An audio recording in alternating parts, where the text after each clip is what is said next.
So இதில் வந்து rear break noise ஃப்ரீக்வெண்ட்டான்னு சொல்லியிருந்தார்.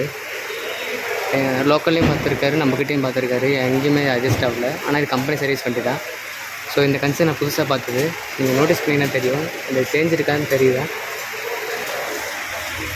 இங்கே பாருங்கள், ட்ரம்லேயும் மார்க் இருக்குது. இந்த மாதிரி இன்னர் ட்ரம்மில் வந்து மோஸ்ட்லி இந்த மாதிரி வேர் ஆக சான்ஸே கிடையாது. அப்படி வேர் ஆகி டச்சாக இருந்துச்சுன்னா நம்மளுக்கு லீடிங் ட்ரைலிங் ஷூவில் தான் இந்த மாதிரி கன்சர்ன் வரும். ஆனால் இதுக்கான ரீசன் வந்து பார்த்திங்கன்னா இந்த பின்னோட கம்ப்ரெஷன் தான். உங்களுக்கு அந்த மூமெண்ட்டில் தெரியும் பாருங்கள், தெரியுதா? ஸோ இந்த ஒரு மூமெண்ட் தான். இதுக்கு வந்து பின்கிட்ட தான் நம்ம மாற்றணும் இந்த மாதிரி கன்சர்ன் வந்தால். ஸோ இது வண்டியோட வந்த லைனிங் தான். உங்களுக்கு ஏதாவது டவுட்னா கமெண்ட் பண்ணுங்கள்.